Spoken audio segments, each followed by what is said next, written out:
welcome to this Bombora webinar. We've just had a seminar entitled Can Video Improve Learning and Development? I'm David Hunstone. I'm the owner and founder of Bombora, and here with me in the studio is Jon Harman and Andy Jones. Jon Harman is the Learning Design and Media Director for the University of Law.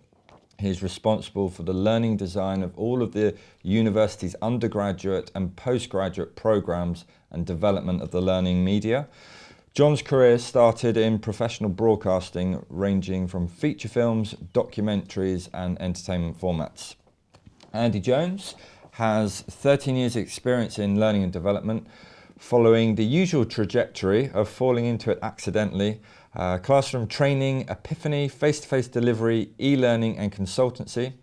He's worked on internal and external delivery and now runs Thomson Reuters Professional Learning Services. Welcome both. Thank you. Thank you, and thank you once again for the seminar that we just had. I found it very interesting, and I've got a long list of questions which I couldn't quite get my hand up to ask, so hopefully we can get through some of those. Sure. Jon, the first question I had was for you. Yeah. You mentioned about redesigning the lecture format, and I know we went into it in a bit of detail, but it sounded like that's been a big body of work, which is almost sounds has been ongoing. I wonder if you could just expand upon that a little bit. Yeah, I mean, it was basically, we were developing an undergraduate course, and we looked at what we think works and what doesn't work in a traditional university setting, and one of the key things that we looked at was the lecture. And because the lecture had to be a timetabled event and it had to be a certain length, we're like, how do we ensure that doesn't end up a talking at you session?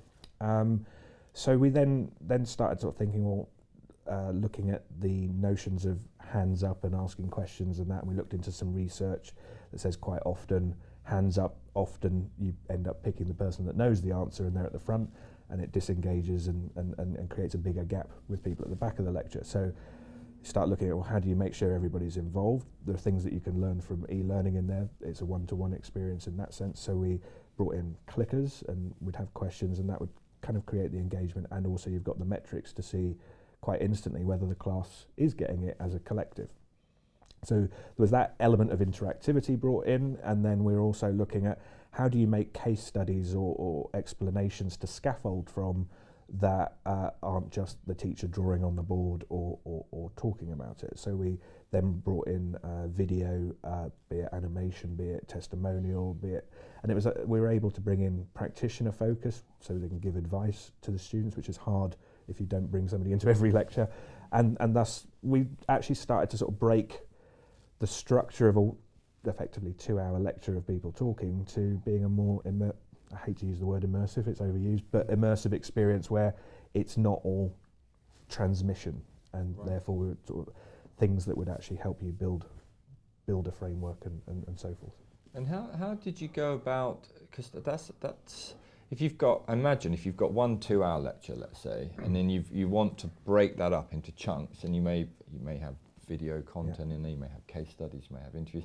There's actually a lot of planning that goes into working out, okay, we need to go and do an interview with X, we need to put a case study here. How did you actually start planning how to...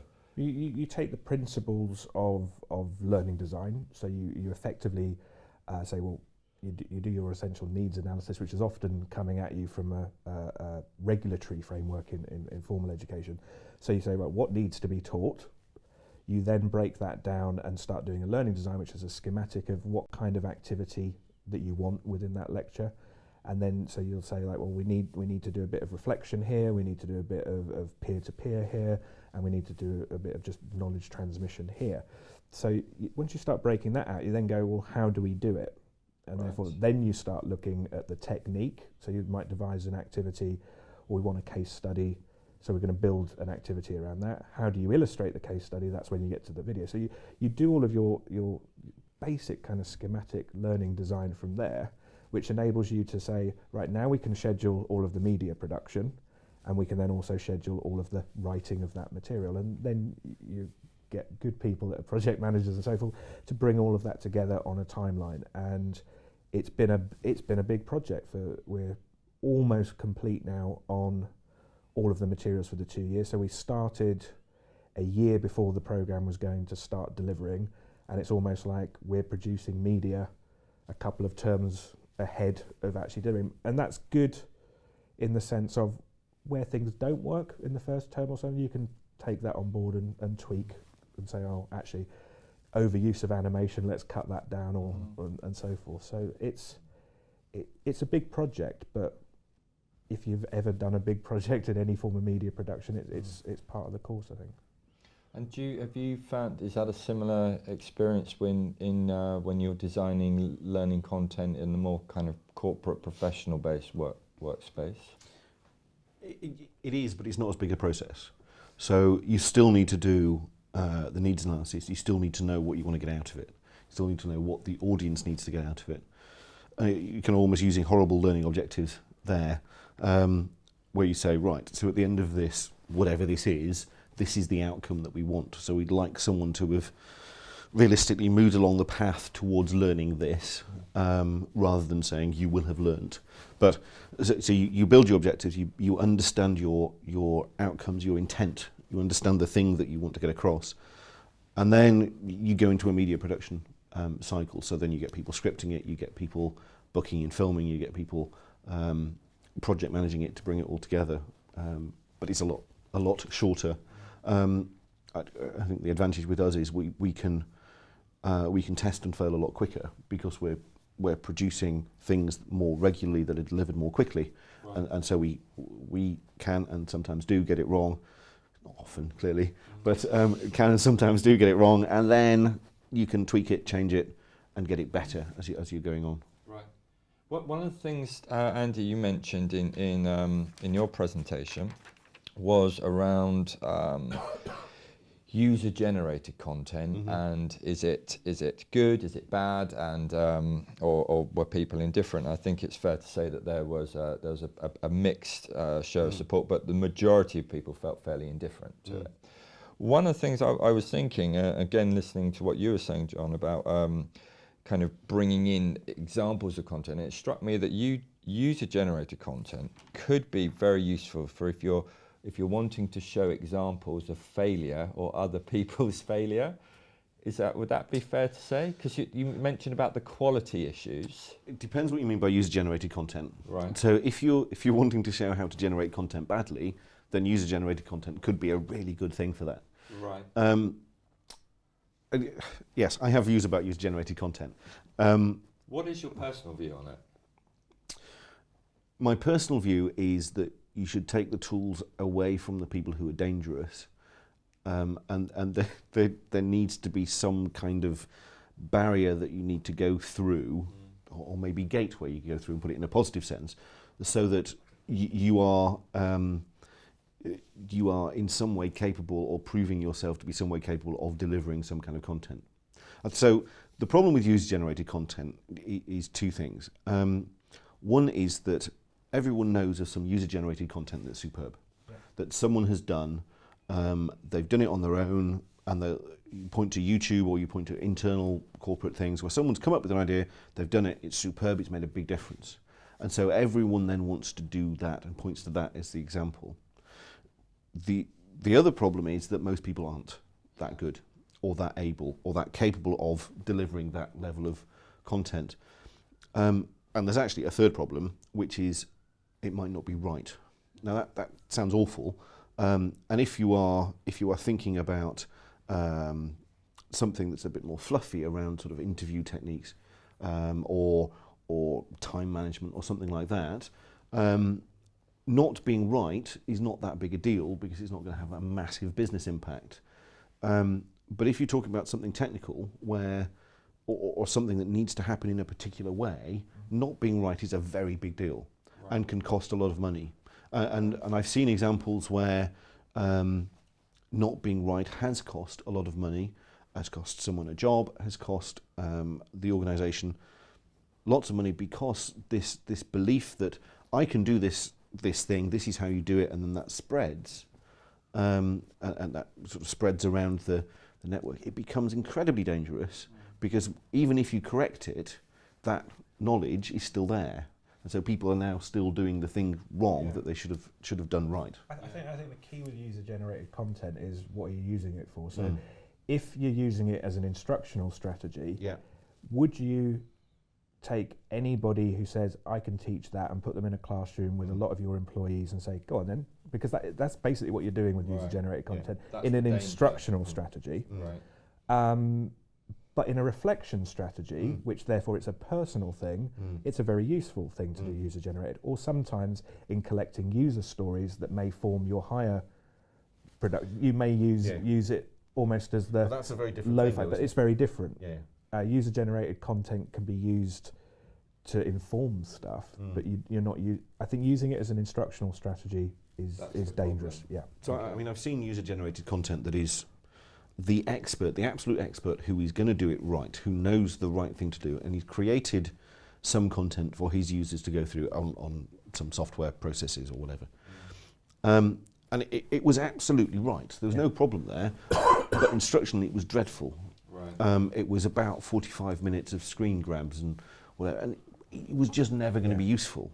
So that's the other side, is that the content might be wrong or the instruction might be wrong, and so there needs to be some kind of level, some gateway that you go through that says, from my point of view, that says, okay, I understand enough that I'm no longer going to be dangerous, and I understand the limitations that I have, and so I can help people start on the journey with my expertise, my knowledge, my sharing, rather than believing that you're a Spielberg and just delivering this amazing stuff with a flip, to use your analogy.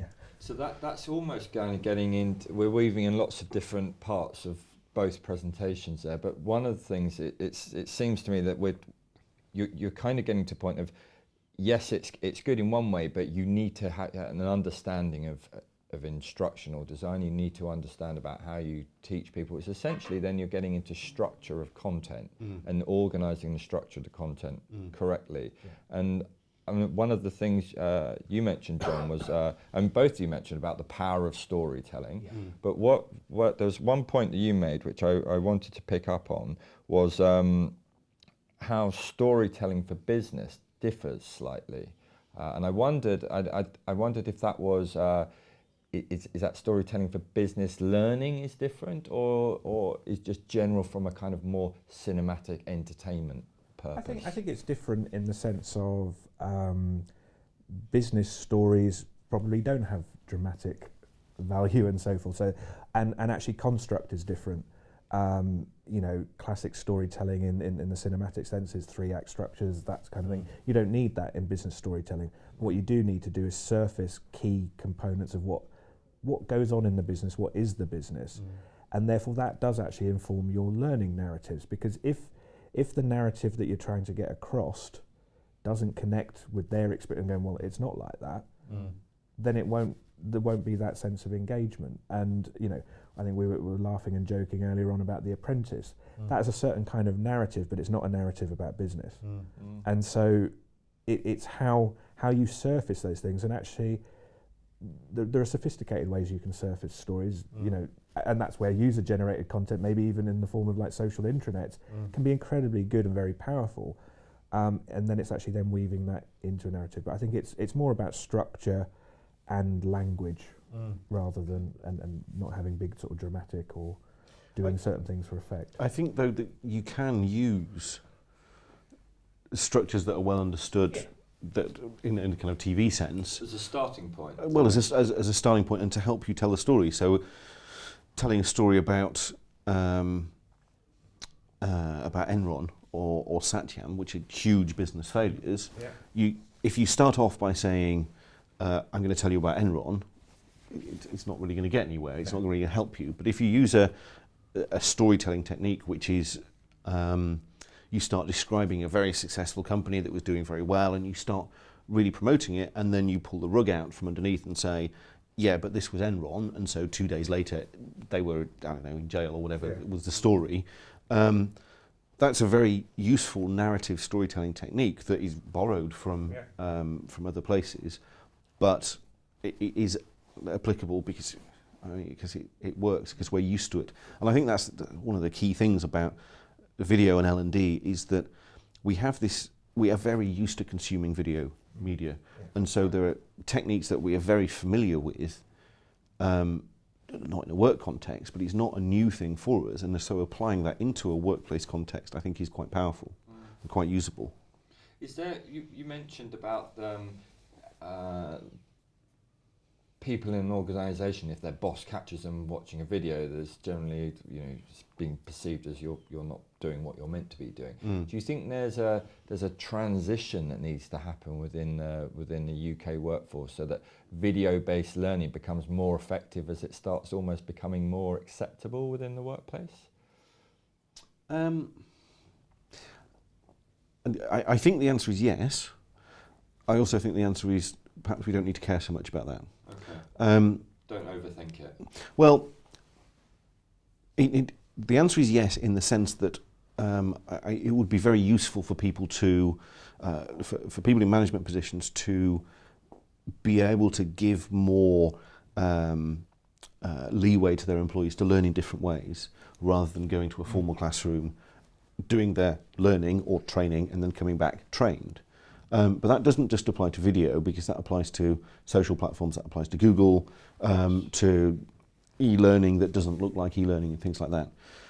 So I think there's that is something that I think would be great, but that also has other implications. So corporate networks need to be able to show video. They need to have that capability in there. The reason why it might not matter is because going outside the company intranet, we're now in a fairly unique place, or a place that we haven't been before, where the majority of people's home internet connection or mobile internet connection is actually better bandwidth-wise than their corporate one. And Bizarre how that's happened. Which is incredible. So what that means, and some of the work that we've done with the government has meant that they can't, for all sorts of very good reasons, watch video on their company machines, but they can when they're at home, and they get a much better video experience when they're at home or when they're out of the office or whatever. And so that's why it might not matter. Now there is then a question of bring your own device. Should we give devices to people so they can do that? Is it right to expect people to do that at home? Do we give people time off to do that at home? Does that break the experience? So there's all sorts of other questions there to answer, but I think there is a movement that actually not being able to view video in the workplace might not be the killer, and we might be able to have that security model for the things that need to be secure, but have a different model for delivering other types of content. I think it essentially opens up a much wider debate in that sense. Yeah. Like, what management culture do we want to run in the UK PLC? Yeah. Are we running factories and manufacturing? Are we running knowledge economies? Are we running innovation companies? So there are different. I think this unilateral, authoritarian, hierarchical way of running companies is a broken model for so many companies. So that culture is kind of, I think, wrong. Yeah. And you look at cultures where they don't have that, and they can thrive. But it depends on what you're doing. Do you see generally in the UK? Do you see? Are we in an era where people are consuming more learning, because it's like it seems to be Not intentionally. not intentionally. So in the sense that they're not saying, right, I'm going to learn how to do this and then learn how to do it. But I think unintentionally, I think almost anything you watch, you could argue, is learning. Right. Anything you're consuming. So if you're looking something up on Google, you are consuming some learning if you're finding the answer. Yeah. If you're watching a video, you're consuming some learning. And so I think in that, people are learning more and adding more, but it's not, I'm now doing a course on X and therefore at the end of it I will be better at X. It's hey, I can now build a brick wall in my garden. I didn't know I could do that before. And that, the body of awareness and knowledge, I think, is increasing in that sense. Did you find, when switching it from when we started this section with perception from almost like management as to video-based learning, when you switched your or your lectures to mix in lots of different styles of content within your lectures, did you receive a bit of kickback from any students? Yeah, everyone, actually. Everyone. I suppose it wouldn't be innovation if everybody accepted it. Well, because you were taking, if somebody's gone through a schooling environment, and it's in a certain way classroom based and so forth, and also people who are in training environment, they're still sitting in classrooms and so forth. So if that is your model of education and you've done all right in life, you kind of go, it works. And everybody only really knows about education based on their own experience of it. So and therefore when you suddenly change that, and this was the first thing with students, was like, I'm paying you a lot of money to be here, and you've put it on the internet. Right. So it became about, what am I paying for?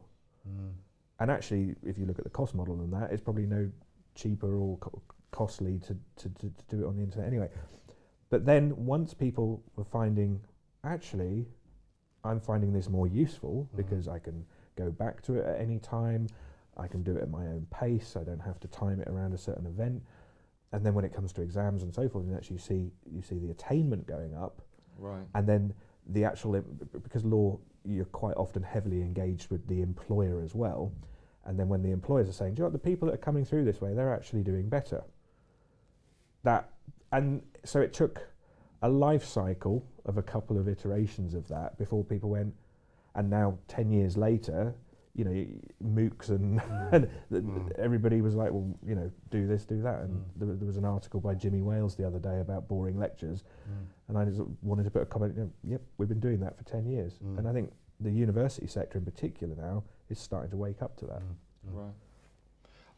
I think we've talked a lot about, from where we at Bombora work, is a lot with sort of more B2B based organisations, and we obviously keep a close eye on what's happening in the B2C sector, and we've seen a lot of organisations really go full on in video. So, for example, like Marks and Spencers, they've kind of got Marks and Spencers.tv, now got Waitrose.tv, and you're starting to see more of these big organisations have a lot of their internet presence stored on video.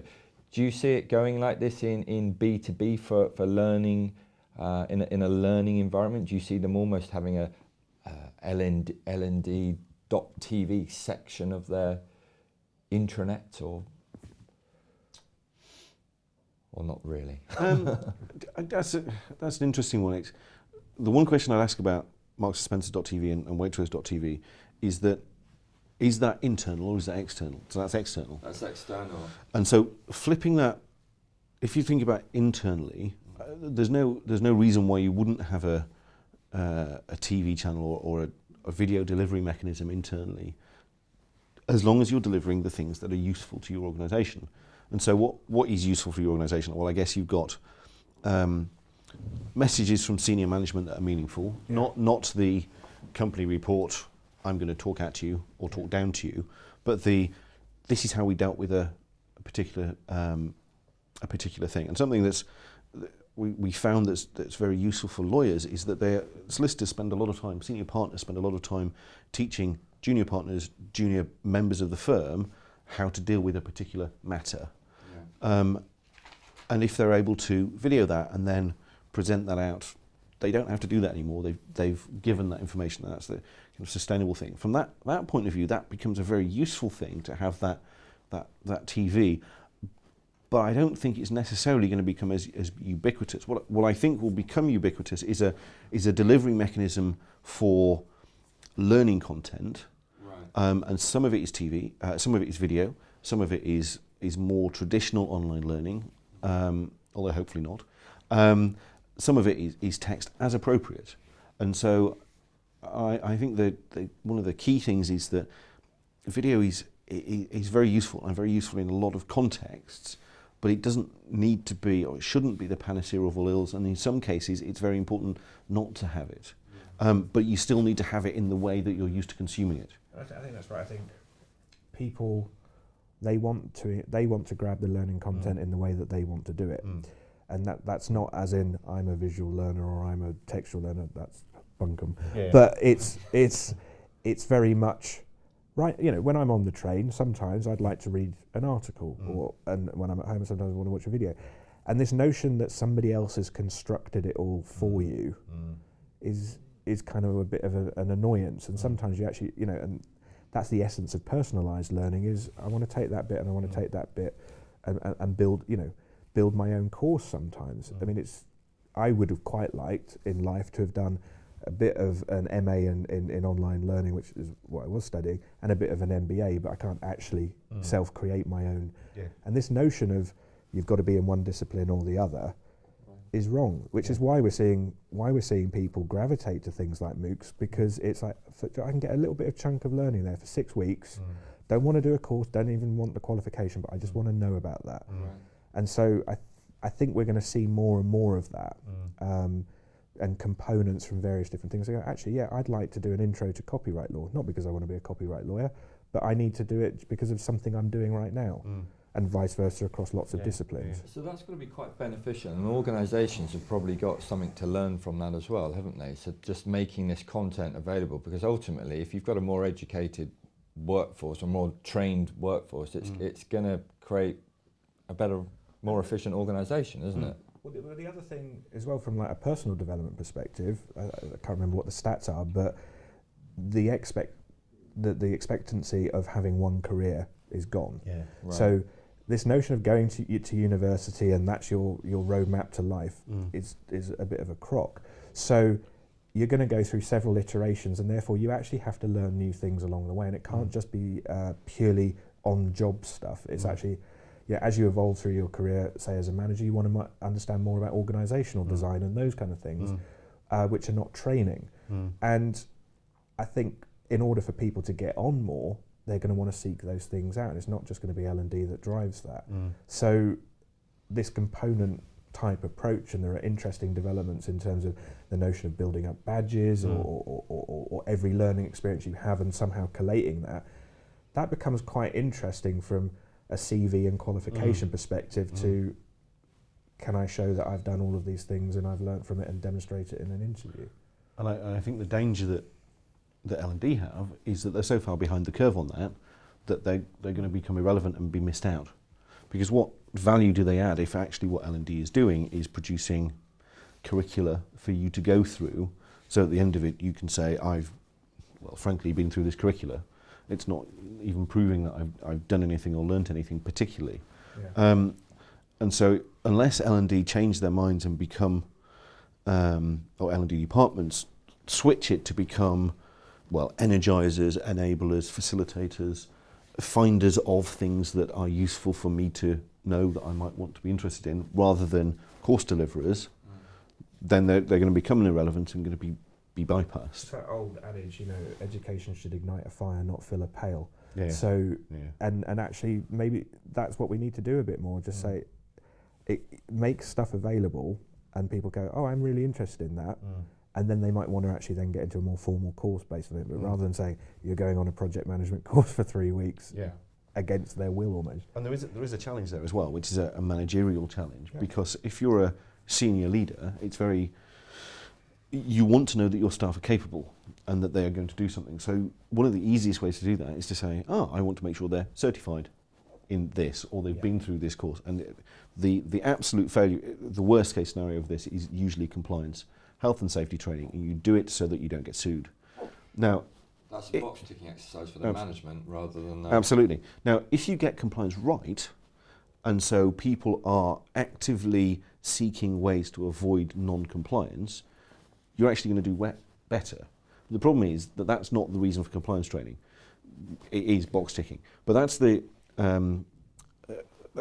worst example of this kind of certification of we will tick the box, because if we do that, we then know that our staff are there. Yes. Now, so it's almost a managerial or a management mind shift that needs to happen as well, which is, and we in L&D need to help that happen, or to make that happen, which is, education is not about certificates, it's not about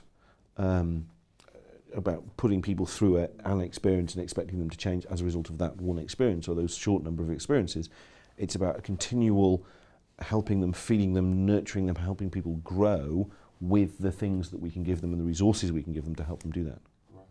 So to wrap up, the wider question that we asked at the beginning of the seminar, can video improve L&D? From what I've got out of this session, it's like, yes, it can, but it's only as part of a wider set of tools. Is that fair to say? Yes, and I did think of reframing the question, saying, can video improve L&D departments? And I think having it as a tool in an L&D department can improve it, because it gives you a bigger tool set to play with. But know how to play with the tools, and one spanner is not going to help you fix a car. So it's having the right tools for the right job. Yes, and I'd agree with that. I think can it improve L&D? Can it improve L&D departments? Yes, absolutely. But it's not the panacea of all ills, and let's not make the same mistakes we made with e-learning, which is let's put everything onto e-learning. Let's not put everything onto video. Let's use it sensibly as part of a broader strategy, and I think it can make a really big difference. Yeah. Brilliant. Thank you both very much for the seminar. Thank you again for coming on and doing the webinar. I'd like to invite you both back again for another session later in the year. Thank you. Thank you for your time. Thank you very much. Thank you very much.